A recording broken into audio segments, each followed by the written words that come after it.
So at the conclusion of Mind and World, John McDowell writes, "It is not even clearly intelligible to suppose that a creature might be born at home in the space of reasons. Human beings are not. They are born mere animals, and they are transformed into thinkers and intentional agents in the course of coming to maturity." According to McDowell, during their upbringing, or Bildung, human beings acquire a second nature. This occurs principally through the acquisition of language, which equips them with conceptual capacities that enable a form of life in which reason is manifest. To be initiated into this form of life, McDowell attests, is the same thing as acquiring a mind, the capacity to think and act intentionally. In a recent paper, Sebastian Rödl rejects this transformational view of human development and criticizes my sympathetic treatment of it in The Formation of Reason. I'm drawn to the transformational view by my admiration for McDowell's philosophy, and because similar conceptions figure prominently in the work of Russian thinkers on whom I've written in the past, such as Vygotsky and Ilyenkov. Ilyenkov, for example, maintains that at birth, the human child has a merely animal mode of existence, and her mind is a merely animal mind.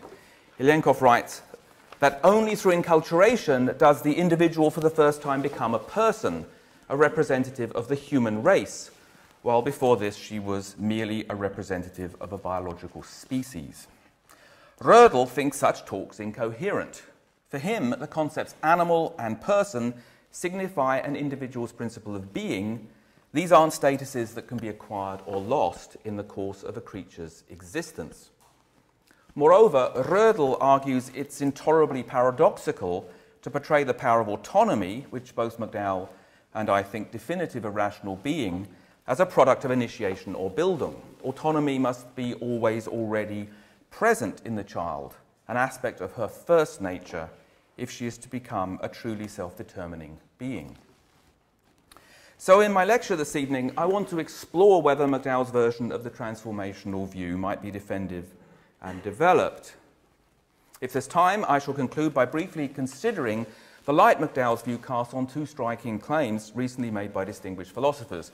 Ian Hacking's suggestion that the development of autistic children is non-Vygotskian, and Derek Parfit's claim that persons are not human beings.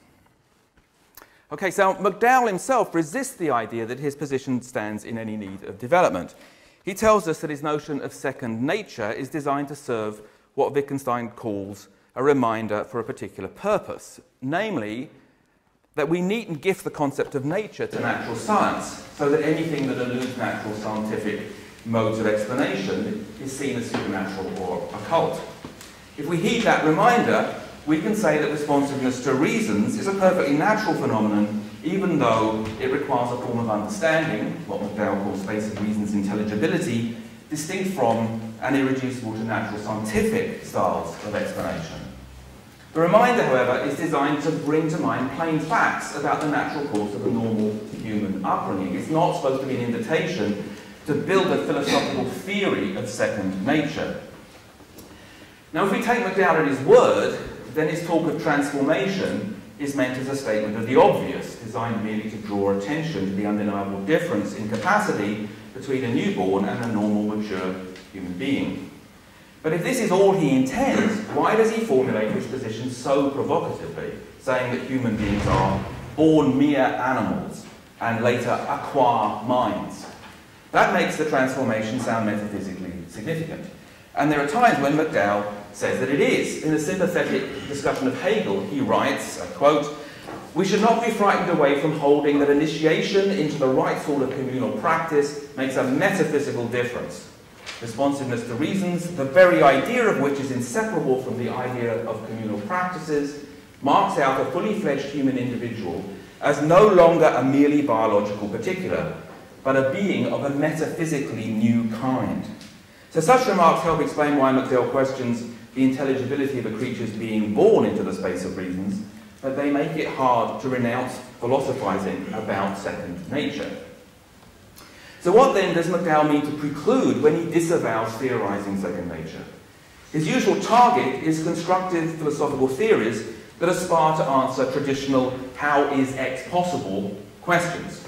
For McDowell, the proper response to such questions is to interrogate the frame of mind that makes the possibility of X seem problematic, so that the question becomes no longer urgent. This is McDowell's way with the question, how is meaning possible?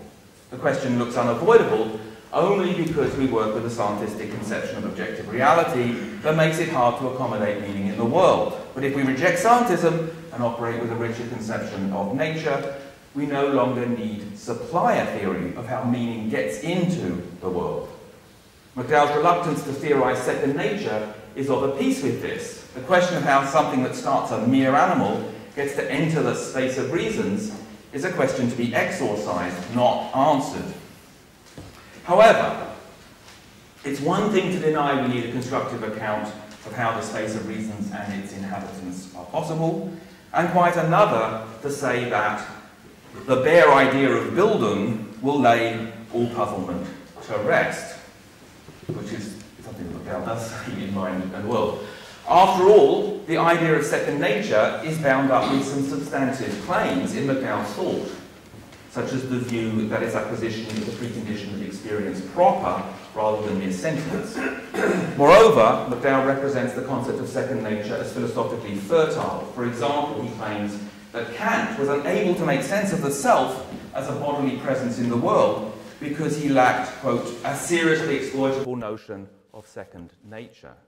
But it's hard to see how such a notion could be seriously exploited unless we can say more about its acquisition. And surely much more could be said that would be less ambitious than the constructive project McDowell disavows, but nonetheless philosophically interesting.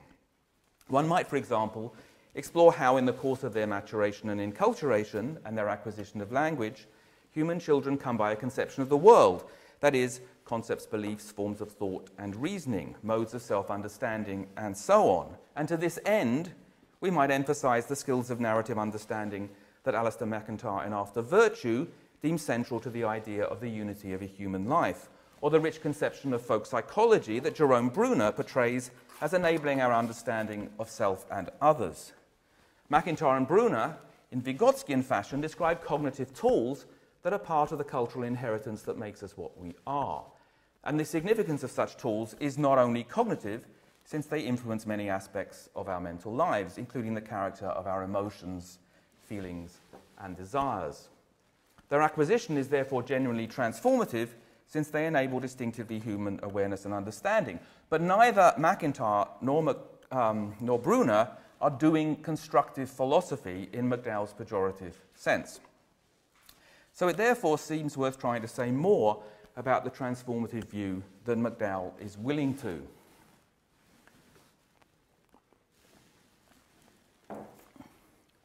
Now, McDowell does tell us something about the acquisition of second nature. In Mind and World, he suggests that we generalize Aristotle's account of the formation of moral character to, as he puts it, arrive at the notion of having one's eyes open to reasons at large by acquiring a second nature. And he invokes Gadamernian themes about the transformative effect of initiation into language, conceived as, I quote, a repository of tradition, a store of historically accumulated wisdom about what is a reason for what. But neither discussion is much more than suggestive. More recently, in response to commentators clamoring for more detail, McDowell appeals to the notion of training. Second nature, he tells us, is, quote, no more than the idea of a way of being that has been acquired by something along the lines of training. So I propose to consider what might be made of this notion. McDowell's appeal to training is Wittgensteinian in two ways. First, it's deflationary and quartistic. It's supposed to be consistent with his aversion to theorizing second nature. And second, training is a notion that figures prominently in Wittgenstein's own remarks about language learning and mathematics. So we might suppose McDowell means us to think of the child's entering the space of reasons along lines suggested by Wittgenstein. So in the Brown Book, Wittgenstein writes, I quote, I'm using the word trained in a way strictly analogous to that in which we talk of an animal being trained to do certain things. It is done by means of example, reward, punishment, and such like.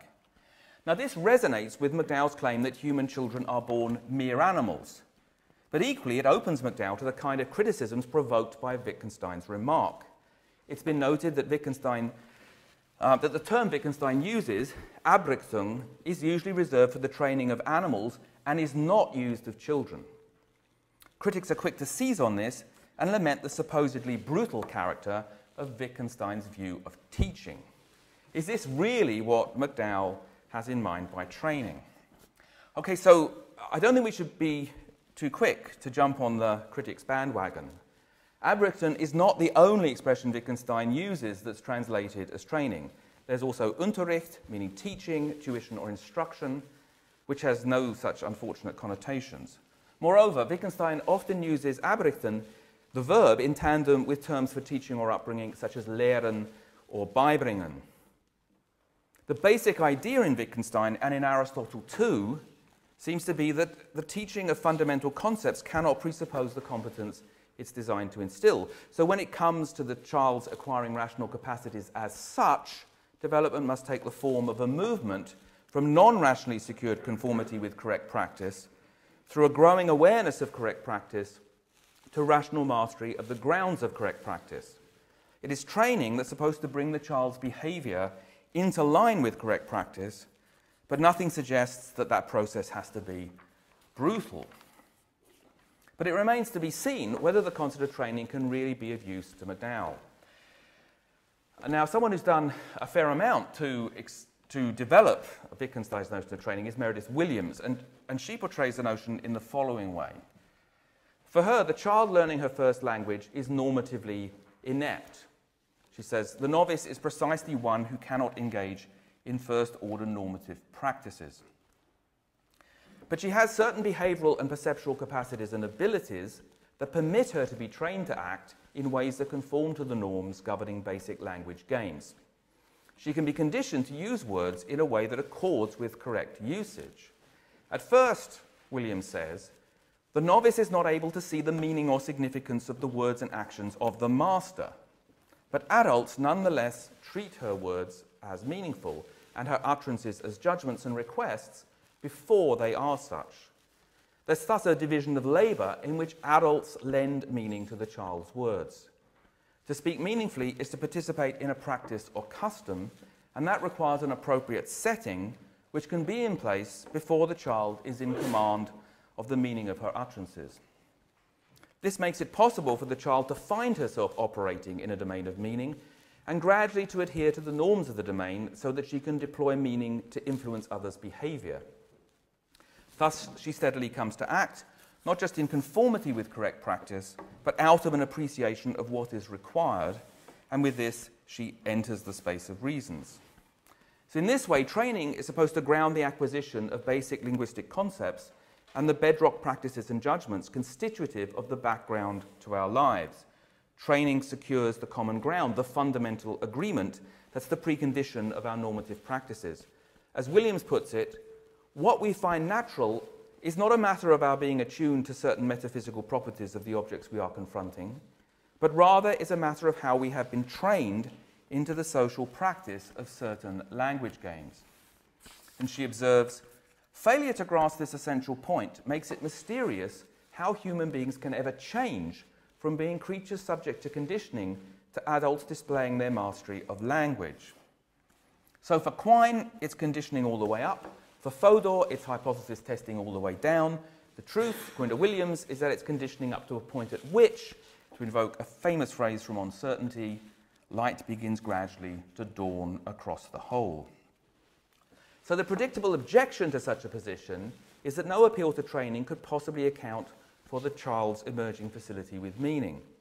As Michael Luntley sees it, the lesson of Wittgenstein's reflection on rule following and family resemblance is that what the initiate learner must learn is radically underdetermined by anything her teacher can say.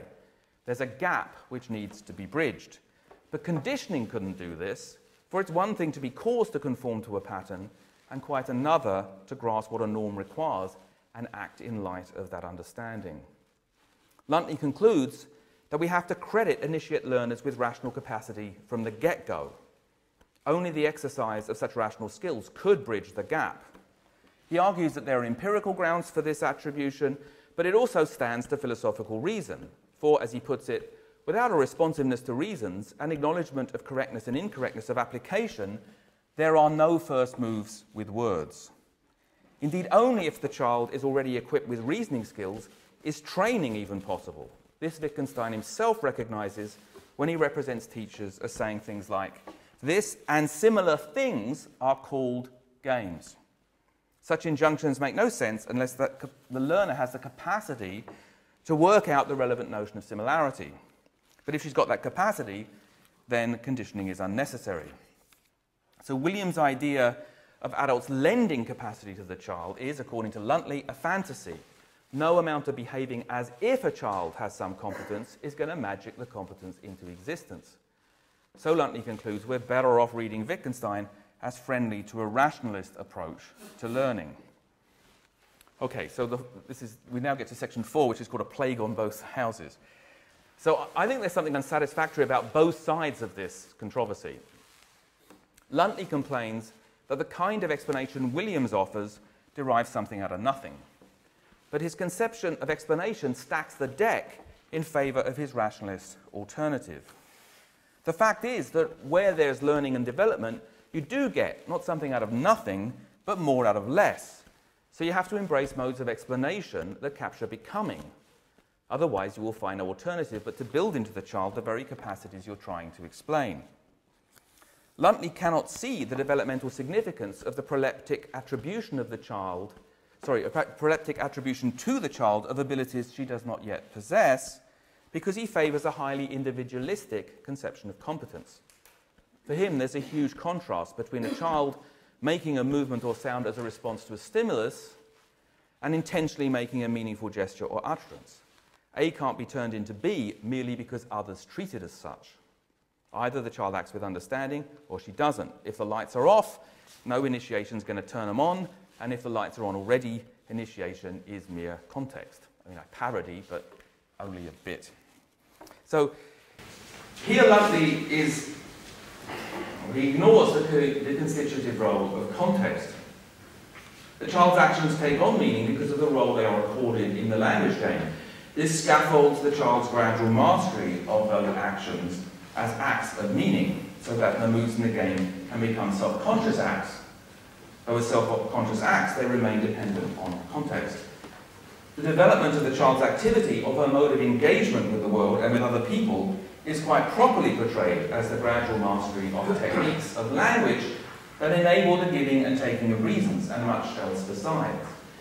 But it's hard to appreciate this if, like Luntley, we focus on how it looks from the first personal perspective of the child, which is, after all, a perspective in the process of taking shape.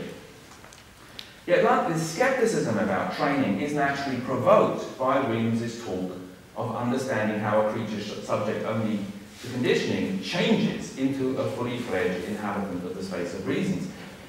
It's hard not to hear Williams as trying to answer the kind of how is X possible question that McDowell would prefer to exorcise. And if that's her aspiration, critics will feel entitled to complain that she lacks resources to discharge the explanatory burden she's taken on. Moreover, a Wittgensteinian should aspire to bring the natural history of human beings into view by means of, as Wittgenstein puts it, observations which no one has doubted, but which have escaped remark only because they are always before our eyes. But much that Williams says strikes me as insensitive to the reality of infancy and the interaction of child and parent, or other primary caregivers. The condition of the initiate learner is under-described in a way reminiscent of the behaviourist framework that predominated in Wittgenstein's day. We are told little specific about the child's capacities. She has perceptual abilities and natural reactions, which training must modify and supplement with acquired responses. In this, the child is represented as a passive recipient, blindly obeying the adults who calibrate her behaviour with the communities. The assumption seems to be that parents actively train their children into the normative structures of daily life, drill them in language norms by modifying their behaviour by reward and punishment. But surely parents do no such thing. This is something Sebastian Goebbels stresses in the paper that I mentioned. Parents care for their children in environments that are normatively structured, full of significant objects, and where there's a lot of language about. In time, the child starts to understand some of that language, and later she starts speaking herself. But it's not clear that her parents do anything specific to make this happen. Of course, it's important that they not do things that might inhibit their child's development, but that's another story. So parents are much less active, and pre-linguistic children much less passive than the position implies. Philosophical accounts of early childhood can be rather artificial. Williams, for example, writes that the assertion, "This is a hand," is something, as she puts it, one can readily recognise as the sort of thing that adults say to young children. But this strikes me as false. It's very unlikely that a child, even G. Moore's child, would be told any such thing. Of course, children are, for example, taught word games and songs such as head and shoulders, knees and toes, and so on. But it's one-dimensional to see this as training, and contentious to assert that such practices are essential preconditions of language learning. The fact is that children are, from day one, included in activities expressive of our shared form of life, activities which constitute the common ground, from which the rule-following paradoxes appear as empty intellectual games. From within this activity, the meaning of cat is not an open question to be closed by training, except in the mundane sense that if the child's use of the word is eccentric, she can be shown how to use it properly.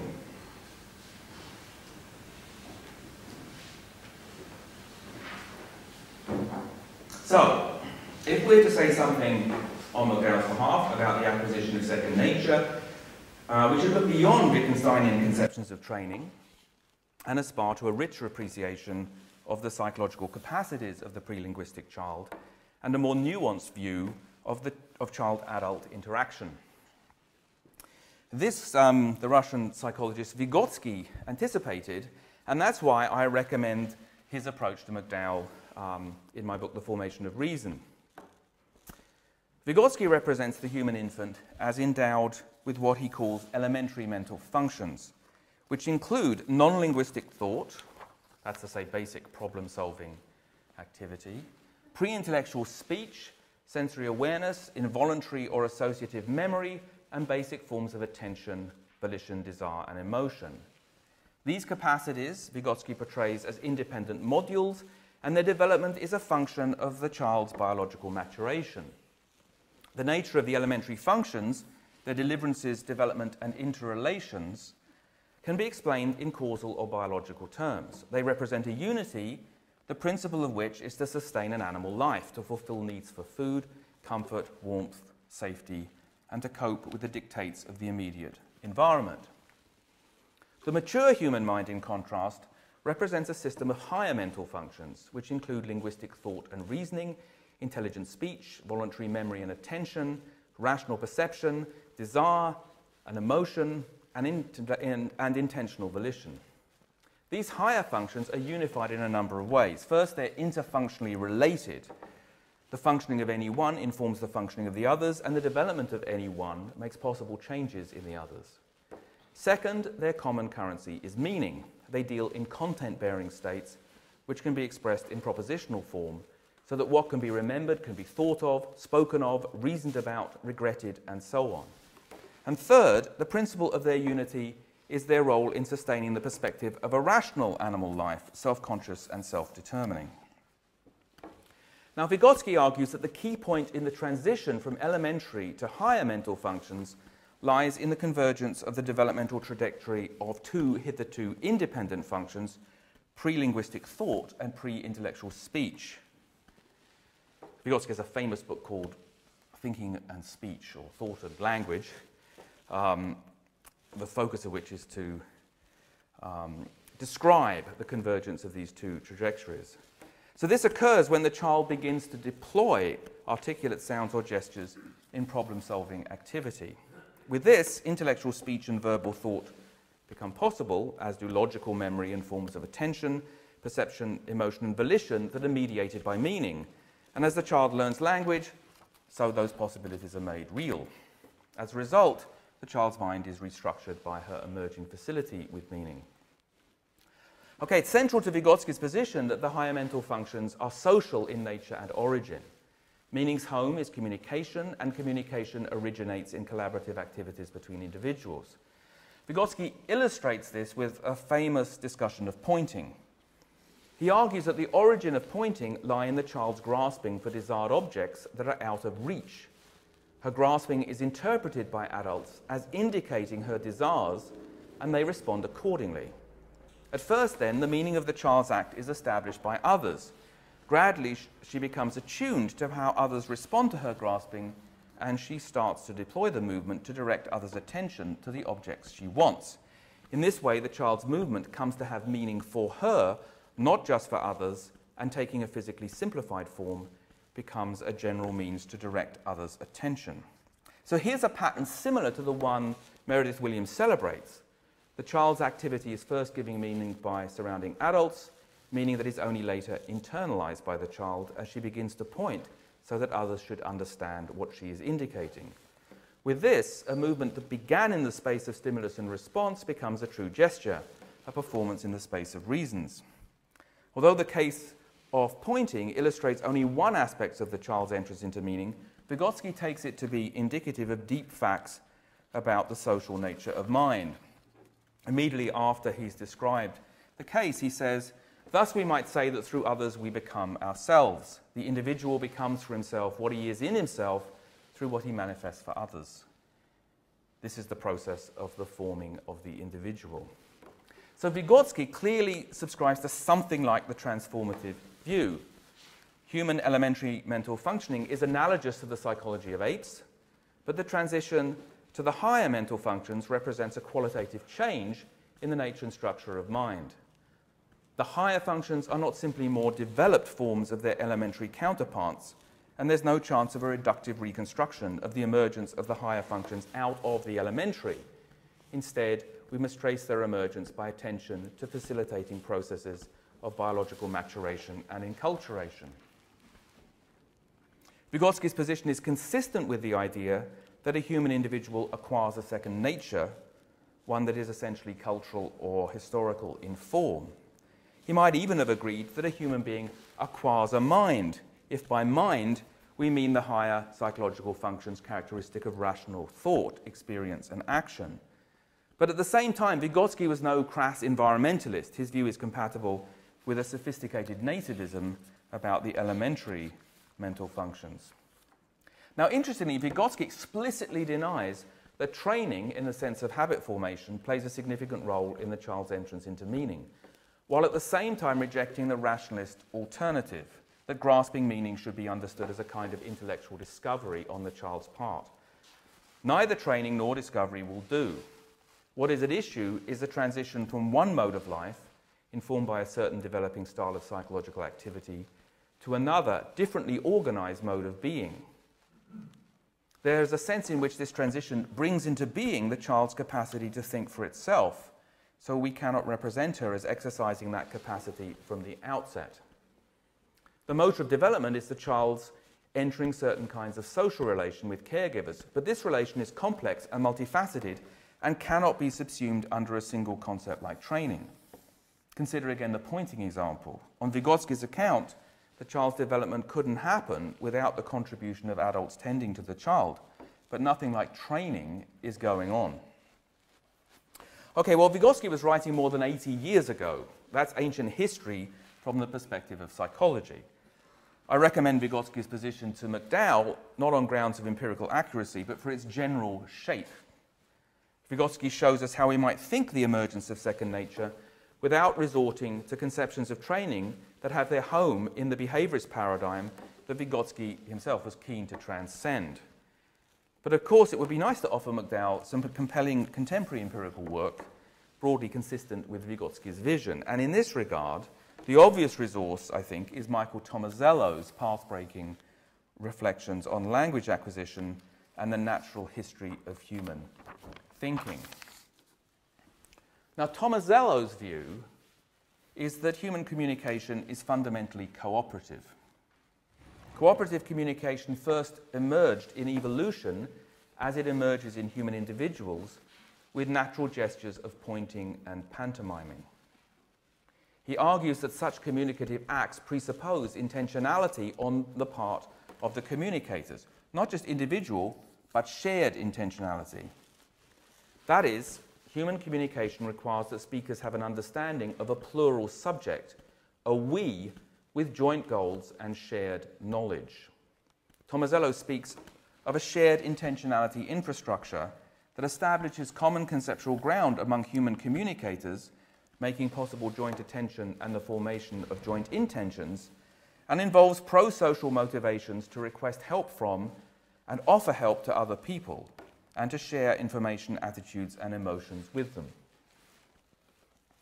Now, Tomasello argues that, I quote, language acquisition is possible only when young children have available to them something resembling the full shared intentionality infrastructure. This emerges about 12 months of age, when children start to engage in joint attentional activities and to point communicatively. Tomasello and his collaborators represent its emergence in a way reminiscent of Vygotsky. It issues from the convergence of two lines of development. The first is, as Tomasello puts it, a general primate or perhaps great ape line of development for understanding intentional action and perception, which evolved in the context of primates' competitive interactions with one another for food, mates, and other resources. The second is what he describes as a uniquely human line of development for sharing psychological states with others. Shortly after the convergence of these trajectories, children begin to construct shared goals and intentions and to volunteer help when they discern that others' goals have been frustrated. They also begin to produce iconic gestures to indicate activities or absent objects. As the child develops language, these gestures are gradually displaced, taking up refuge in pretend play. This developing facility with shared intentionality, Tomasello argues, provides the foundation for the internalization of social norms, shared beliefs, and cultural institutions. Now, Tomasello does much to establish this position experimentally and to defend its compatibility with evolutionary theory. For present purposes, however, the crucial point is his view of shared intentionality. Tomasello takes the shared intentionality infrastructure to have been forged by evolution. Though a facility for shared intentionality is, I quote, not simply innate or maturational, requiring for its emergence constant interaction with the environment, especially with the social environment, it does not issue from training, and once it's in place, it makes possible modes of teaching and learning that differ dramatically from training, at least if training is understood as akin to conditioning. Now, shared intentionality has been a hot topic in philosophy for a quarter century or so. Where there's shared intentionality, you and I share the intention to find, not just when you intend to find and I intend to find, but when you and I intend jointly to find. I intend that you and I find together, and vice versa. That's to say, we intend that we find together. And much of the philosophical discussion of the nature and possibility of shared intentionality considers the attitudes of mature subjects, subjects that have self-conscious understanding of their own mental states. But it's important that Tomasello is focused on something more primitive. He's interested in the basic intersubjectivity at the heart of joint attention and joint activity, where the focus of child and adult on a shared object of activity involves an element of mutual recognition of a common endeavour. And this, Tomasello attests, seems to be present in nascent form very early in human ontogeny, as infants share emotional states with others in turn-taking sequences. Now, a facility for shared intentionality is not merely cognitive. It rests upon a fundamental desire to join in. Sebastian Rödl brings this out nicely. He writes that at around 9 months, the child's activity displays a significant motivational tendency. A motivational tendency to be like others. She doesn't just imitate the behavior of others, rather she imitates in order that they should recognize her as like them, and that she should recognize this in herself. And this she does for no other end. Knowing oneself as one of a kind and sharing in this knowledge with others is its own reward. Such children engage in games, the sole point of which is to establish mutual recognition. Rödl gives a lovely example, no doubt, from life, where a father suddenly, and for no apparent reason, puts his forehead on the table in front of him, and then his child follows suit, and they both roar with laughter. The game continues in the same vein. This is characteristically human behaviour. It's all about the second person plural, about us, and perhaps that's all it's about. So for Rödl, children's desire to establish their identity as one of a kind is not mere instinct or the result of conditioning, nor is it in the space of reason that this is usually understood. But it does manifest an incipient consciousness of the general, as Rödl puts it, and its deliverances are self-conscious acts, in that the child acts in light of an end, knows when she's achieved it, and in recognizing it, recognizes herself through the recognition of others. Now, Rödl takes these ideas that undermine not just the training, but the whole framework of the transformational view. For him, from very early on, and certainly before she begins to speak, the human child manifests her rational being. She doesn't start a mere animal, since she's born with an orientation towards co-specifics that no other animal seems to possess, and she doesn't become a rational being. The Bildungsprozess is therefore better conceived as awakening and cultivating habits of reason. This is education's role. But it is the formation of something always already there, not its creation. Hence education is best seen as facilitating the child growing into itself. And now we can, without paradox, recognize autonomy as the end of education, but the price is to forsake the transformational view. Now, when I gave an earlier version of this paper at the Wittgenstein conference back in August of last year, I found myself conceding a lot of ground to Sebastian Rödl on this point. But subsequently, I resulted in a bit more resolute. So I don't think this really undermines the transformational view as such. I mean, if what we've learned from Vygotsky and Tomasello suggests that it can be misleading to speak of a transition from the merely animal to the rational, or speak in terms of children acquiring a mind.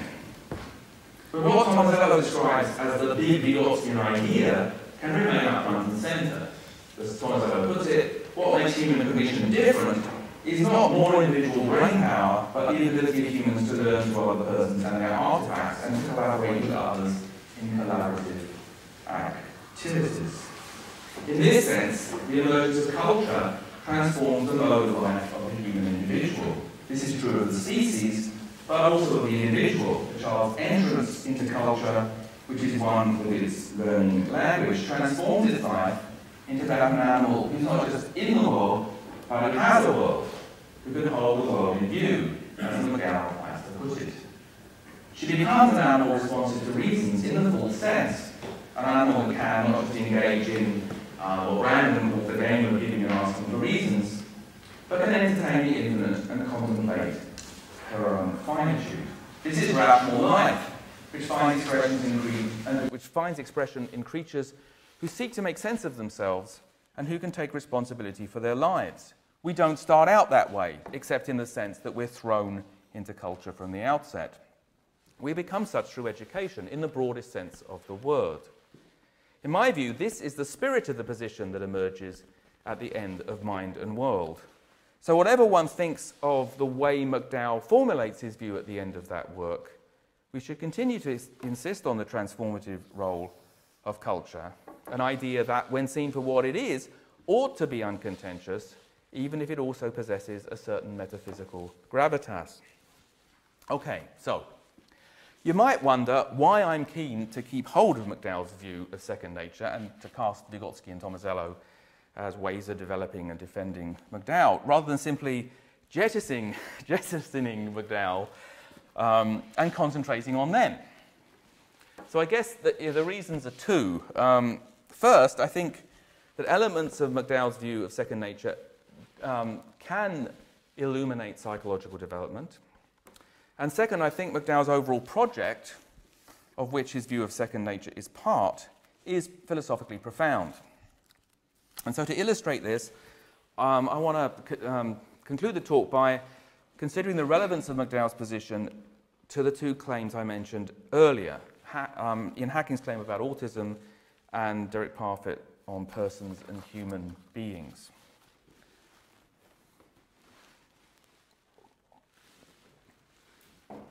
So, Hacking on autism.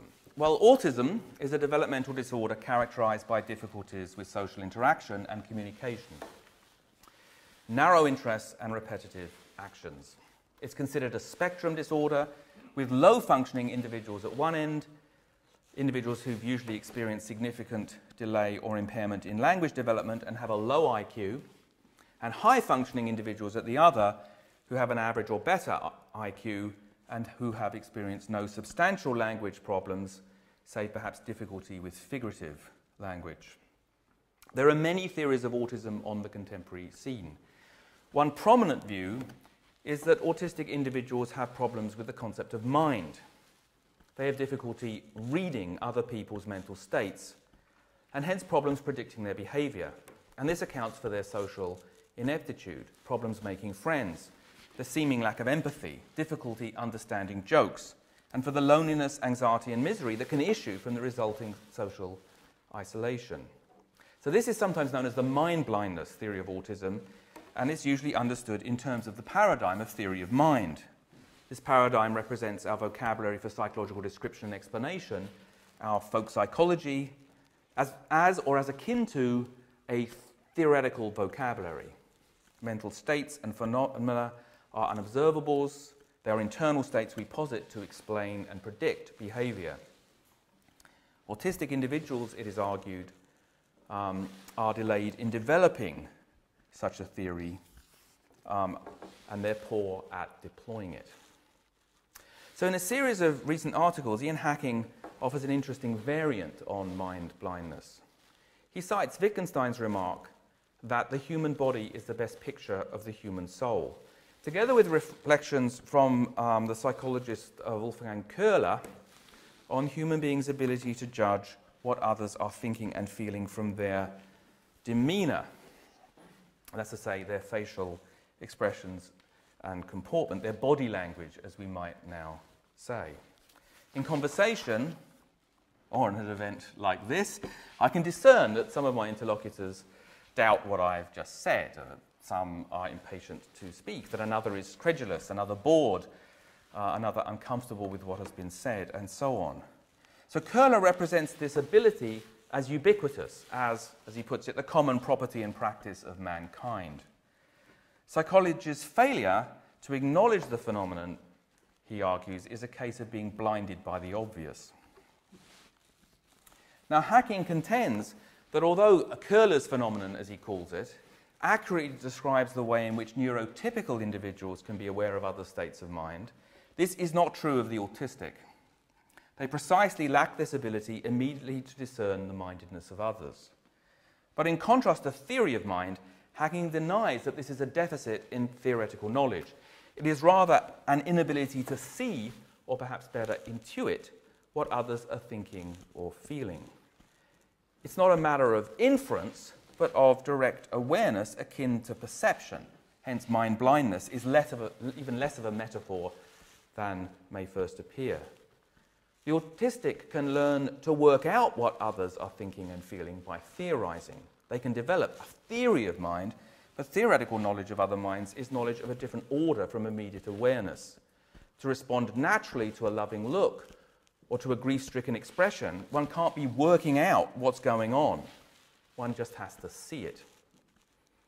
Now, Hacking describes the development of the autistic child as non-Vygotskian. Actually, in rather the typical passage, Hacking, the beginning of the paragraph says, the development of the autistic child is non-Vygotskian, and then later in the paragraph he says, I wouldn't want to say anything as much as the development of the autistic child is non-Vygotskian. I guess he means he doesn't want that slogan to get into circulation. But anyway, he does suggest, guardedly, that the development of the autistic child is non-Vygotskian. Because autistic children lack Köhler's phenomenon, they're not in society in the full sense, and are therefore unable to internalize social relationships to form concepts of the mental. Now, I think this is insightful, but it kind of gets things backwards. And I think McDowell's concept of second nature can help us see this. Now, the notion of second nature contains an ambiguity. There's the idea, central to most of what I've been saying, the idea of a way of being. Thus, McDowell speaks of acquiring a second nature. But there is also the rather different idea of forms of activity or habits that, though acquired, are internalized to the degree that they are exercised as fluently and spontaneously as innate or instinctual responses. So that idea of second nature turns up in everyday discourse when, for example, a music teacher tells her student to keep practicing so that the finger movements become second nature. McDowell is sometimes criticized for conflating these two notions. And it's true, he doesn't really distinguish them, but they come together in his thinking in the following way. In acquiring a second nature, the individual acquires conceptual capacities that are second nature to her in that they're exercised spontaneously. We deploy concepts without, as we're having to work out how. And in that they're exercised spontaneously also in the sense that the responsiveness to reasons they enable is, in at least some cases, immediate and non-inferential in character. So, for example, when we possess the relevant concepts, we're able to acquire non-inferential knowledge of the world through perception and testimony, of morally and aesthetically relevant properties of situations and of how to act, of what others mean by what they say, and thereby of their mental lives. On the latter issue, McDowell writes, and it's another quote, but this one's not on the handout, I don't think. He writes, shared membership in a linguistic community is not just a matter of matching in aspects of an exterior we present to anyone, whatever, but equips us to make our minds available to one another by confronting one another with a different exterior from that which we present to outsiders. Shared command of a language equips us to know one another's meaning without needing to arrive at that knowledge by interpretation, because it equips us to hear someone else's meaning in his words. A linguistic community is bound together not by a match in mere externals, but by a capacity for a meeting of minds. Now, I think it's a natural complement to the view expressed in that quotation to hold not just that we can know what someone is thinking by hearing meaning in her words, but that we can sometimes see what she is thinking or feeling by observing her actions or demeanour. And these two dimensions to perceiving mind are interrelated, for to understand another's words is to see her as the subject of a mental life, which can find expression in ways other than speech. So we can say that it's a feature of psychological concepts that, in the normal case, their acquisition makes it second nature to us to discern the disposition of a person's mindedness in her demeanour, expression and actions, as well as in her words. This is a specific form of responsiveness to reasons for the ascription of mental states to others. Now, this McDowellian view equips us to say, with hacking, that autistic people have trouble with this. They do not find it second nature to perceive the mental lives of others with such immediacy. But I think Köhler's phenomenon shouldn't be seen as a mode of preconceptual awareness, the absence of which inhibits the internalization of psychological concepts. If the development of the autistic child is non-Vygotskian, then this is not explained by impairment in Köhler's phenomenon. On the contrary, that impairment is precisely what needs explaining, and its roots may lie in the autistic child's difficulties with shared intentionality, which may go back to autistic infants' problems with joint attention. Okay, now all of this is pretty speculative, not just pretty, very speculative. My point is that hacking is onto something, but McDowell offers a better way to understand the predicament of the autistic person. Better not to think that the autistic child's development is non-Vygotskian. It's just that they don't internalize psychological concepts in a way that enables lived experience of the minds of neurotypicals. Of course, the reverse impairment might also be thought to exist. Resonating with autistic minds is not second nature to neurotypicals. The McDowellian view suggests that there may be more than one way in which one can compensate for this deficiency. The autistic can acquire theoretical knowledge of other minds. Sometimes they are explicitly taught how to infer what others are thinking or feeling from their expression. But it might also be possible to cultivate a more immediate responsiveness to psychological reasons, rather in the way that someone who finds musical relations difficult to perceive may, by hard work, develop the relevant perceptual competence. And here the notion of training may get a grip. Perhaps the orally challenged musician may never hear intervals or harmonies in the way that someone with perfect pitch does, and they will always have difficulty sight reading. But their developing capacities will, when exercised successfully, yield them genuine musical knowledge and not merely a theoretical surrogate. Where people have difficulties understanding other minds, we can hope for improvement along similar lines. Okay, so to Parfit on persons and human beings, a topic which I believe has been discussed perhaps many times in this series. I know certainly in detail by at least one of the previous contributors. Anyway, an important aspiration of McDowell's philosophy is to foster what he calls a firm and integrated conception of ourselves as rational animals. There are many elements to this in his thinking. Understanding the continuity of consciousness, so crucial to our conception of ourselves as enduring persons, as an aspect of the life of a living animal, and not as some kind of self-sufficient domain, only contingently attached to a particular body. Understanding action as bodily movement imbued with intelligence, so that our doings appear not merely as causal consequences of mental goings-on, or as bodily signs of the mental, but as mind in movement. And picking up a theme just discussed, understanding the thought and emotion are there to be seen in the words and deeds of a living human body. Now, there are many tendencies in philosophy and in the culture at large that make such a firm and integrated conception hard to attain. McDowell's remark just quoted appears in the conclusion of an article on Parfit, who's recently published a paper no more friendly to McDowell's aspirations than the work with which McDowell originally took issue. In this paper, Parfit denies that persons are animals. We are not human beings. A person is rather a part of an animal, the thinking part. Parfit argues his case principally by thought experiments of the kind for which he is famous. Suppose Parfit's head were transplanted onto Williams's body. Here it's Bernard rather than Meredith Williams, who's in the thought experiment.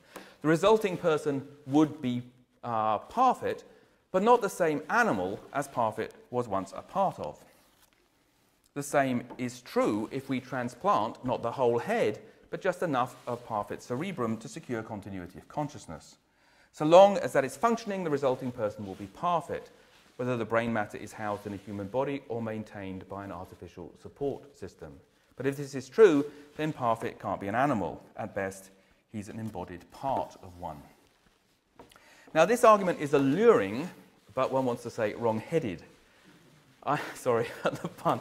But anyway, I'm certain that we know what we are imagining when we discuss such cases, and whether, so far as we do, our intuitions about them are sound. That we can enjoy the movie Freaky Friday doesn't show that its plot is metaphysically possible.